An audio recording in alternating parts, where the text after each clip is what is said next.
大家早晨，早晨，早晨。今日好開心見到大家，我希望你哋咧學業進步，身體健康。子淵啊，頭先啲學生畫啲畫畫得好靚，尤其是啲蝴蝶好生動。係啊，超哥啊，講到蝴蝶咧，我就諗起一個成語叫做破繭成蝶。我哋見到啲蝴蝶咁靚咧，其實每一隻蝴蝶咧都經歷過破繭而出嘅階段，先至可以展翅飛翔㗎。我而家喺蝴蝶園裏邊，幾多蝴蝶飛得幾靚，破繭成蝶好有哲理嘅。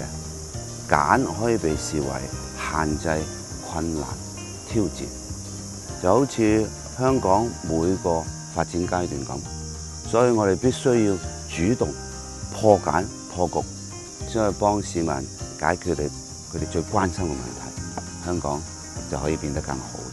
係啊，超哥啊，其實講到破繭破局咧，哇咁快你上任特首咧就3年咯喎。其實呢3年咧，我哋呢一屆政府確實持續咁樣推動改革，主動求變㗎。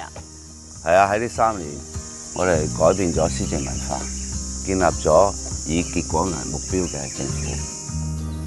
我哋充分發揮一國兩制制度優勢，建立好維護國家安全嘅法律制度同執行機制。我哋多管齊下，解決土地房屋問題。公屋輪候時間封頂6年，簡約公屋開始入伙，打擊濫用公屋成效顯著，多收回約8700個單位，相等於11座公屋，解決劏房問題嘅合規減肥房。有望明年3月開始進行登記。我哋為樓市設立，讓樓市穩定發展。我哋以精準扶貧，凝聚資源，幫助排喺隊尾最需要幫助嘅人。多項措施陸續見效。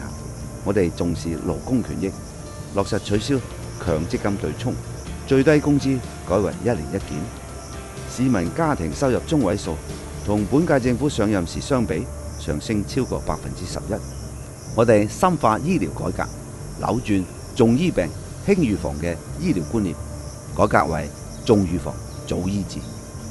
我哋圍繞3中心1高地，大力發掘新增長點，發展新質生產力，國際金融、航運、貿易中心融合發展，教育科技人才一體化發展，打造國際高端人才集聚高地，並大規模招商引才引資。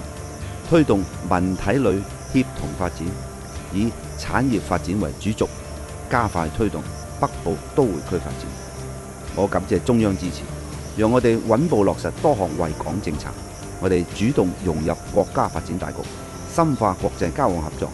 我同司局長積極出訪不同地方，開拓更多商機，全方位說好香港故事。改革發展係為咗為民生見未來。至於如果我哋回顧過去呢3年我哋所做嘅工作啦，我哋唔單止咧就係改革求變，破解市民所關心嘅難題，咁更加重要嘅咧，我哋係創造咗機會，發掘新嘅增長點，令到唔同嘅市民咧都可以受惠啊！係啊，只要我哋有勇於突破嘅信念同堅持，冇嘢可以限制我哋。至於你知唔知道蝴蝶嘅眼其實係複眼嚟嘅？複眼即係話由好多隻細嘅眼咧組成。所以可以同時喺好多個方向，就好似我哋既要睇到挑戰，更要睇到機遇。破繭後嘅蝴蝶，視野更加開闊，就好似改革求變嘅香港，我哋必定能展翅高飛，綻放新嘅光芒。